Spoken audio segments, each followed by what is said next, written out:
Hello everybody, welcome back to Day of the OUYA TV.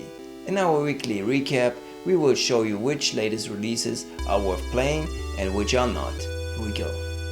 In this episode we will talk about Nimble Quest by Nimblebit, Retro Racing by Mr. Quack, Dig by Tasty Poison Games, Ittle Dew by Ludosity, and Sonic by the well-known SEGA.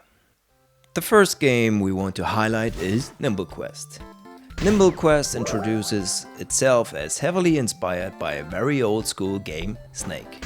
You know, the game that every popular kid was playing on their Nokia? That's how Nimble Quest works as well. Sort of. Your task is to defeat all of the monsters in a level by passing them by and therefore triggering your heroes to start slashing and shooting. Your train of heroes grows with every hero you pick up, and each new hero has a unique set of skills, such as firing arrows or fireballs. For each slain monster you get gems or power-ups, which can be used to upgrade your heroes. Nimble Quest is as simple of a game concept as Snake. However, that's also the very same reason why it's so incredibly appealing. The controls are very intuitive, the graphics are nicely done, and I really love the retro style music in this game.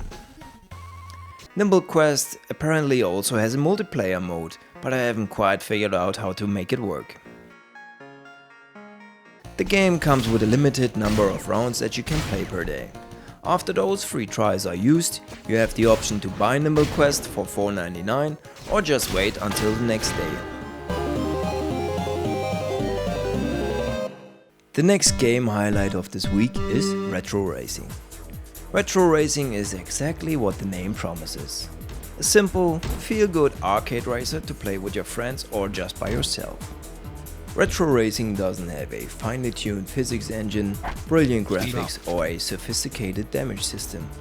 That of course doesn't mean it's not a challenging game, quite the opposite. As soon as level 5, the races become really hard. If you are anything like me, you want to master every level. Unfortunately, that also requires a lot of skill. When you're joined by friends in local multiplayer, mayhem is guaranteed. I can already see 1 or 2 long friendships being destroyed by Retro Racing. The price for Retro Racing is very reasonable. You get to play the first 2 levels for free as long and often as you wish. After that, you will have to pay $4.99 to proceed to more difficult levels. Final lap. Speed up.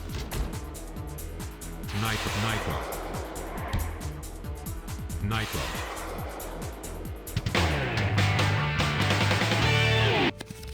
Next up is the very unassuming game called Dig. In my book, Dig is an absolute must-buy.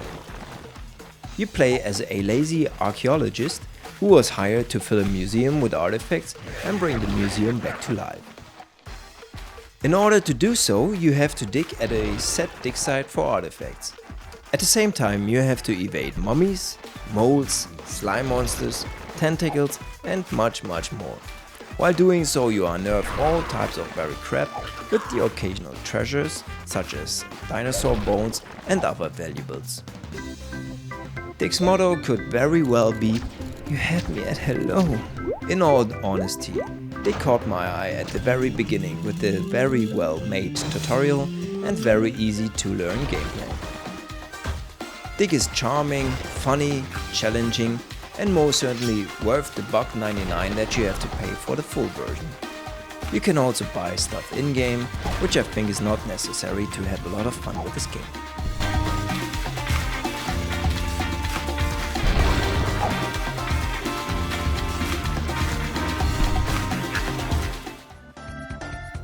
The last game in this week's episode is a controversial one, the iconic Sonic made by SEGA.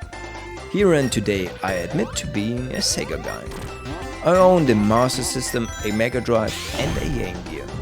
I have never owned a Nintendo and therefore the Blue Hedgehog has been ingrained into my DNA. It pains me to see how my childhood idol has been sodomized in recent years instead of giving him the well-deserved retirement party. Sonic 4 on the OUYA is just another chapter in this book for me. Initially, I was happy to hear that Sonic would come to the OUYA. After playing both episodes, I'm really disappointed though.